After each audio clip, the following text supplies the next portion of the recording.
एक बार की बात है, वृंदावन में एक संत रहा करते थे। उनका नाम था कल्याण। बांके बिहारी जी के परम भक्त थे। एक बार उनके पास एक सेठ आया।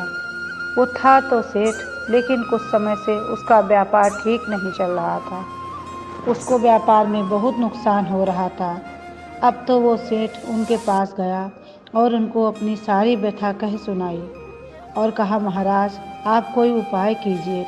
संत ने कहा, देखो, अगर मैं कोई उपाय जानता तो तुम्हें अवश्य बता देता। मैं तो कोई ऐसी विद्या नहीं जानता जिससे तेरे व्यापार को ठीक कर सकूं। मेरे बस में कुछ भी नहीं है। हमारे पास तो एक ही आश्रय है, श्री बिहारी जी का। इतनी बात हो ही पाई थी कि बिहारी जी के मंदिर के द्वार खुलने का समय हो गया। अब उस संत ने कहा, तू चल मेरे साथ। ऐसा कहकर उस संत उसे बिहारी जी के मंदिर में ले आए और अपने हाथ को उठाकर बिहारी जी की ओर करते हुए कहा, तुझे जो कुछ मांगना है इनसे मांग ले, ये तेरी सभी मनोकामनाओं को पूरा करेंगे। अब तो सेठ बिहारी जी से प्रार्थना करने लगा। 2-4 दिन वृंदावन में रुका और फिर अपने घर चला गया। कुछ समय बाद उसका व्यापार धीरे धीरे ठीक होने लगा। फिर वो समय समय पर बिहारी जी के दर्शन करने के लिए जाने लगा। कुछ समय बाद वो अस्वस्थ हो गया। वृंदावन जाने की शक्ति नहीं रही उसके शरीर में।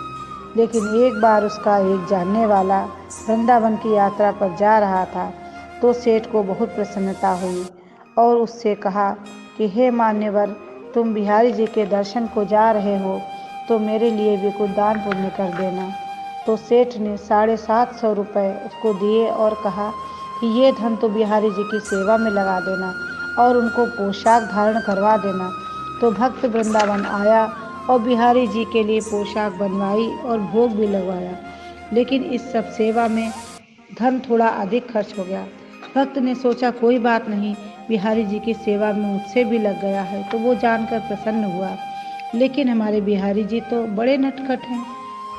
इधर मंदिर बंद हुआ तो बिहारी जी रात को उस सेठ के स्वप्न में पहुंच गए। अब तो सेठ स्वप्न में बिहारी जी को देखकर अत्यंत खुश हुआ। उस सेठ को स्वप्न में बिहारी जी ने कहा कि तुमने जो सेवा मेरे लिए भेजी थी वो मैंने स्वीकार की, लेकिन उस सेवा में 249 रुपये ज़्यादा लगे हैं। उस भक्त को ये रुपये लौटा देना। ऐसा कहकर बिहारी जी अंतर ध्यान हो गए। जब सेठ की आंख खुली तो आश्चर्यचकित रह गया कि यह कैसी लीला है बिहारी जी की। अब तो सेठ जल्द से जल्द उस भक्त के घर पहुंच गया तो उसको पता चला कि वो शाम को आने वाले हैं। जब शाम को वो भक्त आए तो सेठ ने उन्हें सारी बात कह सुनाई। वो भक्त आश्चर्यचकित रह गया कि ये बात तो सिर्फ मैं ही जानता था और मैंने किसी को बताई भी नहीं थी। सेठ ने उनको 249 रुपये दिए और कहा कि स्वप्न में मुझे बिहारी जी ने आकर बताया है। ये लीला सुनकर वह भक्त खुशी से मुस्कुराने लगा और बोला, जय हो बिहारी जी की। इस कलयुग में भी बिहारी जी की ऐसी लीला। तो भक्तों, ऐसे हैं हमारे बिहारी जी। ये किसी का किसी के ऊपर कर्ज नहीं रहने देते। जो एक बार उनकी शरण में आ जाता है उसे किसी से कुछ मांगना नहीं पड़ता, उसे सब कुछ मिल जाता है। जय बिहारी जी की जय। जय श्री राधे।